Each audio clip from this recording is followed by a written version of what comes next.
You're about to hear about the day I watched a 25-year-old punk destroy his own father's company because he thought my handwritten Rolodex was outdated. I'm Ken Thompson, 48 years old, and I spent 15 years building relationships that this kid torched in about 15 minutes. The boardroom on the 38th floor always smelled the same: coffee, leather chairs, and that particular scent of money-changing hands. I'd been breathing that air for a decade and a half, working my way up to Senior Director of Strategic Partnerships at Sullivan Hart Holdings. Sounds boring, right? Let me put it this way. When Fortune 500 companies wanted to buy each other, they called me first. See, most people think business happens in spreadsheets and PowerPoint presentations. That's amateur hour. Real business happens on golf courses, over bourbon dinners, and in conversations that start with, "My grandfather always said."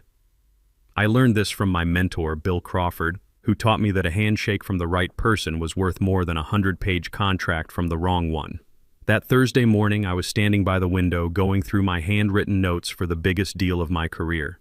$3,000. Andrew Sullivan wanted to sell his family's ranch operations to us, and I'd spent 9 months building that relationship. Not through emails or video calls, but the old-fashioned way. Face-to-face meetings, golf games at his country club in Dallas, and long dinners where we talked about everything except business until dessert arrived. Sullivan Ranch wasn't just another acquisition target. This was 4 generations of family legacy, built from a 200-acre plot his great-grandfather bought in 1923. Andrew's grandfather had survived the Dust Bowl, his father had modernized the operation in the 1960s, and Andrew had turned it into a $4 billion empire. But he was 67 now, his kids weren't interested in ranching, and he wanted to find the right buyer before his health declined further. The key wasn't the $3 billion price tag. The key was understanding what Andrew really wanted: respect for his family's legacy, assurance that the Sullivan name would be preserved, and guarantees that the 400 families who worked those ranches wouldn't be thrown out for efficiency improvements. These weren't line items in a contract, they were promises built on trust. I had all of that trust documented the only way that mattered: in my personal relationship with Andrew, in handwritten notes from our conversations, and in my worn leather Rolodex that contained 15 years of carefully cultivated contacts. Phone numbers that weren't listed anywhere online, private cell numbers written on the backs of business cards from country clubs and charity galas, direct lines to people who made decisions worth billions. That's when the door slammed open. Brad Hamilton walked in like he owned the place, which technically he did. His daddy was VP of operations. This kid was 25, fresh out of Wharton with an MBA that probably cost more than my annual salary, designer jeans, $300 sneakers, Apple Watch, and that particular brand of arrogance that comes from never having to earn anything.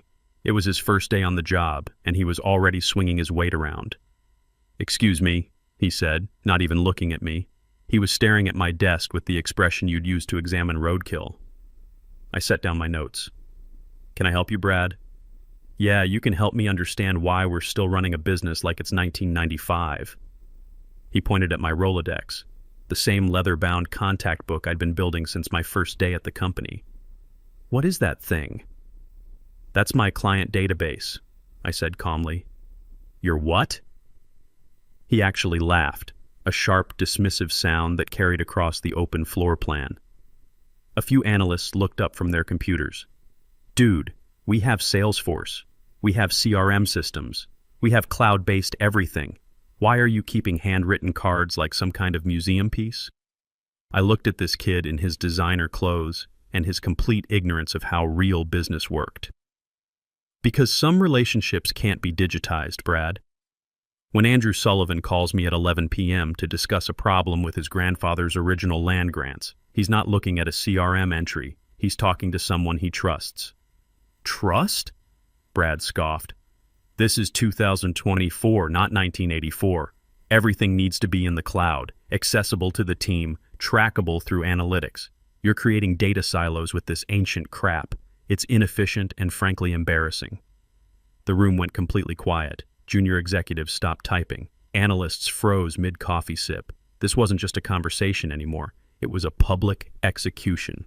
"Brad," I said, keeping my voice level but letting just a hint of steel creep in. I'm meeting with Sullivan in 2 days to finalize a $3 billion acquisition. This ancient crap is why he chose to sell to us instead of our 6 competitors who've been courting him for 18 months. His face turned red. He wasn't used to pushback, especially not from someone his father's generation. I'm the VP's executive assistant, and I'm implementing digital transformation initiatives across all departments. You need to transfer all your contacts to the central system immediately and get rid of that outdated garbage. Corporate policy. No. Just like that. No explanation, no negotiation, no corporate speak. The kid wanted to play power games, but he'd picked the wrong opponent. Excuse me? I said no. I have work to do. That's when he completely lost his mind. You're fired! The words echoed in the glass-walled office like a gunshot. Everyone froze. You could hear the air conditioning humming, coffee makers gurgling, and the faint buzz of fluorescent lights. I turned around slowly and looked at Brad's sweaty, triumphant face. You want to repeat that? You're insubordinate and resistant to change, he said, his voice cracking slightly but getting louder. You're blocking progress and refusing to follow. Direct orders. Pack your things. Security will escort you out. I looked at this kid who had just made the biggest mistake of his short, privileged life. He thought firing the project lead 2 days before the biggest deal in company history would make him look strong and decisive. He had no idea he'd just pulled the pin on a grenade that wouldn't explode until he was standing right next to it. Okay, I said. He blinked. He was expecting a fight, maybe some begging, certainly some dramatic resistance. Instead, I snapped my notebook shut, straightened my tie, and headed for my office. That's it? He called after me. No argument? Brad, I said without turning around, you're absolutely right. Standards are important. I'll pack my things immediately. Here's what this 25-year-old business school graduate didn't understand about my Rolodex. It wasn't just contact information. It was 15 years of relationships, built one handshake at a time, phone numbers that weren't listed anywhere online, private cell numbers written on the backs of business cards from country clubs, charity galas, and hunting lodges, direct lines to people who made decisions worth billions, scribbled on cocktail napkins during conversations that mattered. More importantly, it was trust. When you've sat in a duck blind at 5 a.m. with a cattle rancher listening to him talk about his grandfather's struggles during the Depression, you're not just business contacts anymore. You're something rarer in the corporate world. You're friends. My office was a controlled chaos of 15 years' worth of relationship building. Unlike the sterile minimalism of the boardroom, my desk was covered with handwritten thank you notes, photos from golf tournaments, and business cards from people who didn't advertise their services because they didn't need to. There was the crystal paperweight Andrew Sullivan had given me after we closed a smaller deal 3 years ago. A bottle of 18-year-old bourbon from a Texas oil executive whose ranch bordered Sullivan's property. A signed baseball from a Chicago commodities trader who'd introduced me to Andrew in the first place. But the real treasure was that worn leather Rolodex.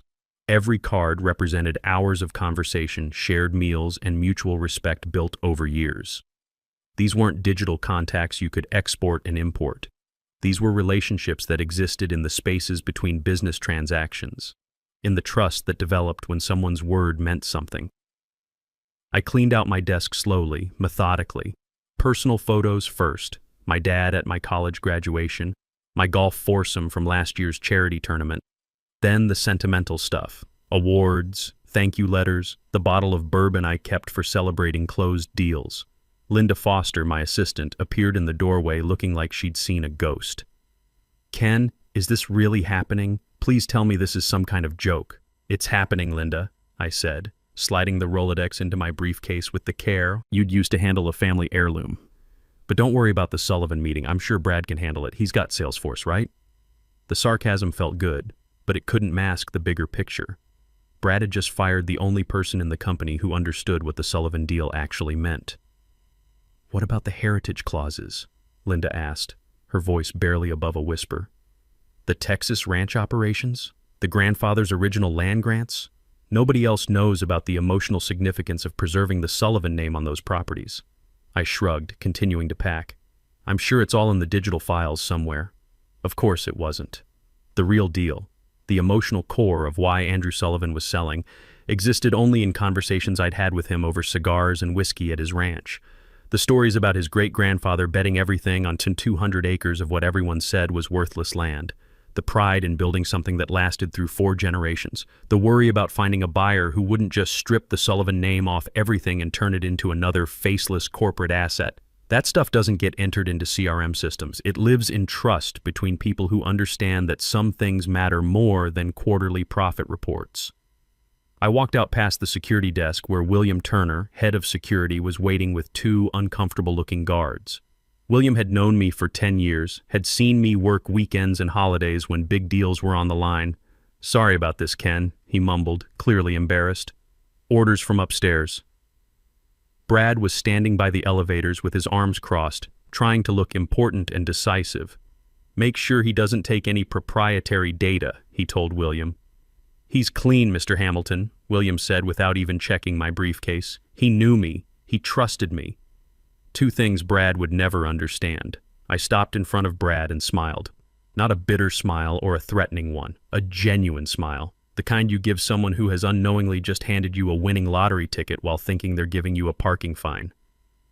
"Brad, good luck with the Sullivan meeting tomorrow," I said. "Just remember, his family built that ranch in 1923. They value tradition, loyalty, and keeping your word.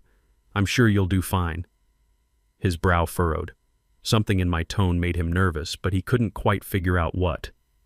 The elevator doors closed on his confused face, and I rode down 38 floors thinking about everything that was about to change. Not just for me, but for Sullivan Hart Holdings, for Andrew Sullivan, and especially for Brad Hamilton. I walked 3 blocks to Murphy's Pub, ordered a double Jameson, and sat in a corner booth to process what had just happened. 15 years of building something real, and it ended because a kid with an MBA didn't understand the difference between data and relationships. That's when I made the call that would change everything. I sat there for 30 minutes nursing that double Jameson and letting everything sink in. The whiskey burned, but not as much as the humiliation of being escorted out like some kind of criminal. 15 years of loyalty, and it ended because some kid didn't understand that real business relationships can't be digitized. But here's the thing about getting older. You learn to see the bigger picture.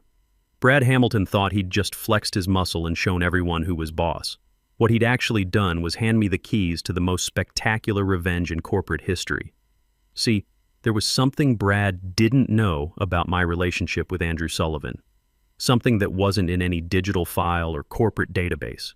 Our families had been doing business together for 20 years. My father, God rest his soul, had helped Andrew's father navigate a federal land dispute back in the 1980s. When Andrew decided to sell, he'd specifically requested me as the liaison. Not Sullivan Hart Holdings, me, personally. That distinction was about to become very important. I pulled out my personal phone and dialed a number I knew by heart. Not the ranch's main number, not his business line, but the private cell phone he carried in his shirt pocket. "Sullivan Ranch, this is Andrew. Mr. Sullivan, it's Ken Thompson." "Ken, good to hear from you. I wasn't expecting to call until tomorrow to confirm our Friday meeting. Everything still on track?" "Sir, we need to talk. There's been a development." The warmth in his voice immediately shifted to that sharp, focused attention that made Andrew Sullivan one of the most successful ranchers in Texas. "What kind of development?" "I've been terminated."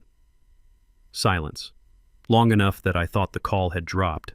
When he spoke again, his voice was ice cold. "Terminated by whom?" "The VP's son, Brad Hamilton. 25 years old, fresh out of business school. Some disagreement about business methods. And who's handling our transaction now?" "Brad Hamilton. He thinks your grandfather's land grants are inefficient legacy assets that need to be digitized and optimized." Another pause.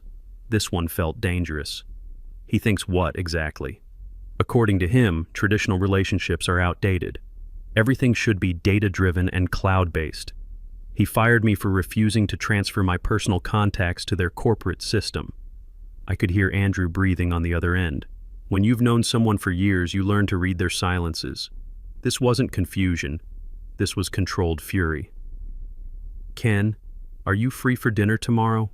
"I'm unemployed, Mr. Sullivan. I'm free all week." "Good. Meet me at the Union Club at 7 p.m. "And Ken?" "Yes, sir?" Don't sign anything with those people, not a severance package, not a non-disclosure agreement. Nothing. Wouldn't dream of it, sir. I hung up and ordered another whiskey. This one tasted like victory. The next evening, I walked into the Union Club wearing my best charcoal suit and the gold cufflinks my father had given me when I made senior director.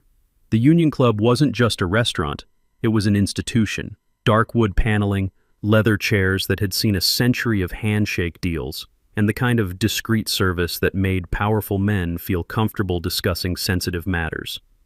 Andrew Sullivan was waiting in the library, holding 2 glasses of bourbon that probably cost more than most people's car payments. He looked exactly like Central Casting would order for successful Texas rancher, silver hair, weathered hands, and eyes that had seen everything twice. "Ken," he said, standing to shake my hand, "you look good for an unemployed man." "Thank you, sir. Good genes and stubborn pride." We settled into leather chairs that were probably older than both of us combined. The bourbon was Pappy Van Winkle 20-year, which told me this wasn't just a social dinner. "Tell me exactly what happened," Andrew said. I walked him through the whole thing. Brad's demands about digitizing everything, his complete disrespect for traditional business relationships, the public firing. Andrew listened without interrupting, occasionally nodding or taking a sip of bourbon.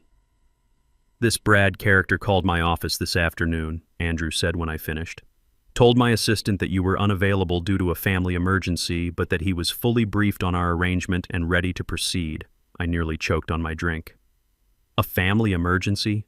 That was my reaction. See, if you're having a family crisis, we can delay the closing, show some human decency. But if you've been fired, he let that hang in the air. "That triggers the key personnel clause," I finished. "The deal becomes voidable immediately." "Exactly. So this boy is either incompetent or dishonest, possibly both." Andrew reached into his briefcase and pulled out a thick document. "Which brings me to why I asked you here." He handed me the papers.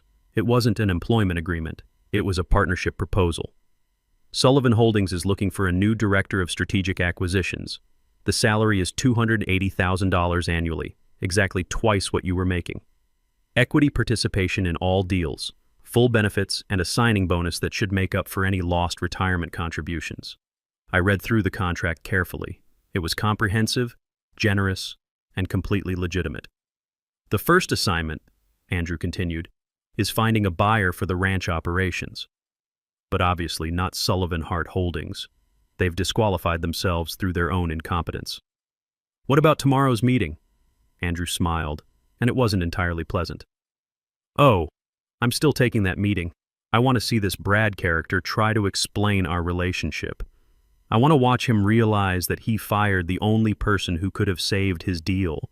And after that, you and I find a real company to buy the ranch, one that understands the value of relationships and treats experienced professionals with respect." I looked at the contract again. It was more than just a job offer. It was vindication. It was proof that experience and integrity still mattered in a world increasingly dominated by kids with MBAs and no actual wisdom. "I accept," I said.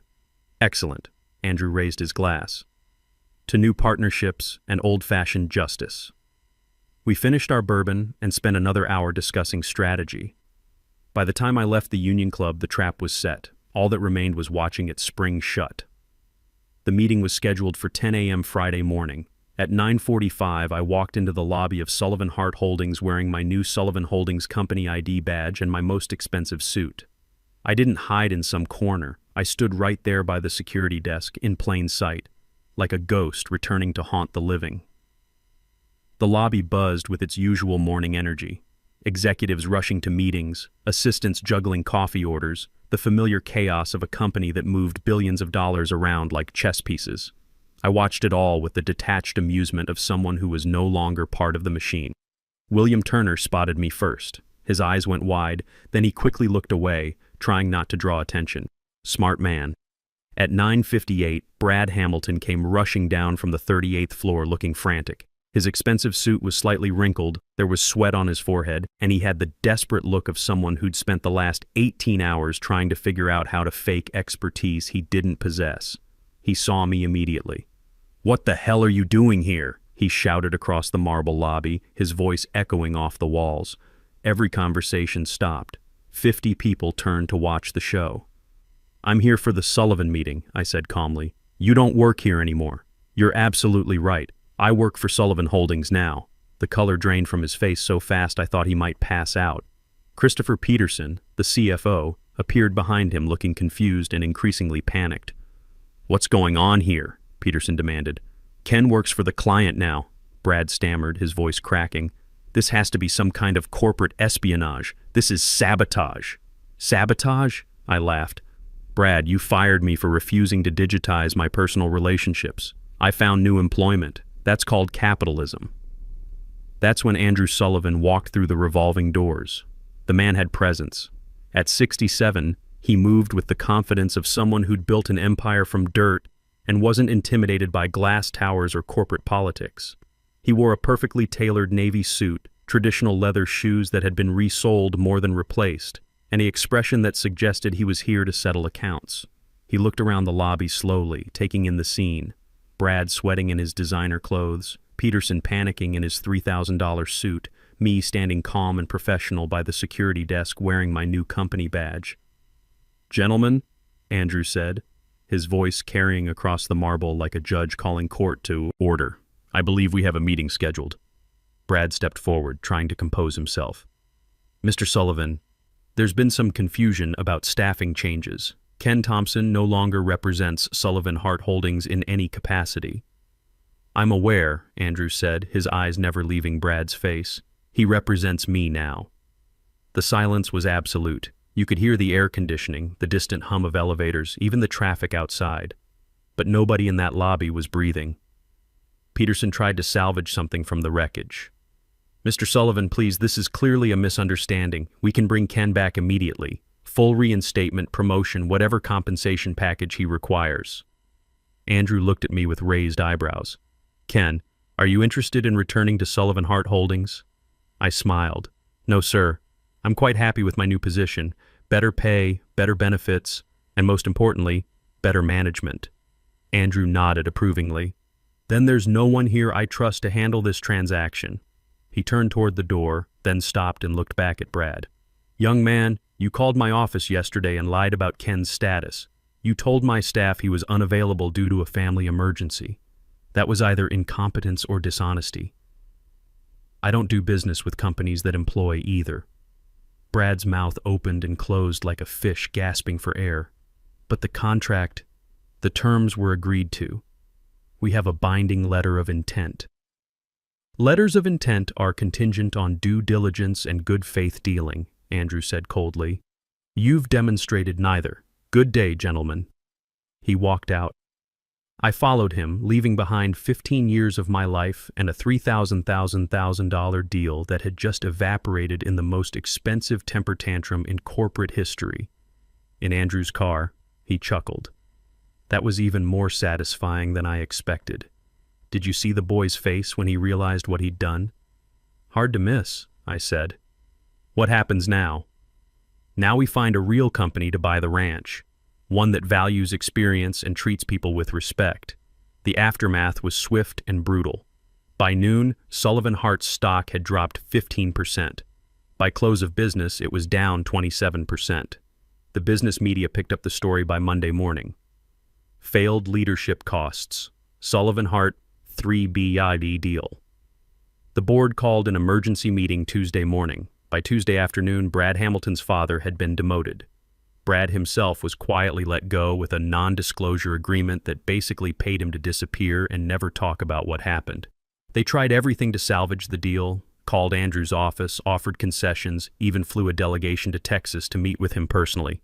Andrew refused to take their calls. When they showed up at his ranch uninvited, his security team escorted them off the property. 6 months later, we sold Sullivan Ranch operations to Palmer Family Holdings, a fourth-generation agricultural company based in Nebraska. They understood heritage. They valued tradition. They respected the handshake agreements that had governed the Sullivan Ranch for 100 years. Final sale price, $3,200,000. $200 million more than Sullivan Hart had offered. As for me, I'm doing just fine. My office has a view of downtown Dallas, a fully stocked bourbon cabinet, and walls lined with thank you letters from clients who appreciate that some things can't be digitized. My Rolodex is bigger than ever, full of people who understand that real business happens between human beings, not computer systems. Last week, I got a Christmas card from Linda Foster. She found a new job at a company that values experience. William Turner retired with a full pension. Christopher Peterson landed on his feet at another firm. Brad Hamilton? Last I heard, he was working for a tech startup in Austin, probably trying to disrupt something that doesn't need disrupting. Sometimes the old ways really are the best ways. Sometimes respect matters more than innovation. And sometimes, if you're patient and play your cards right, the universe gives you exactly the revenge you deserve. That's my story. Hope it was worth the telling.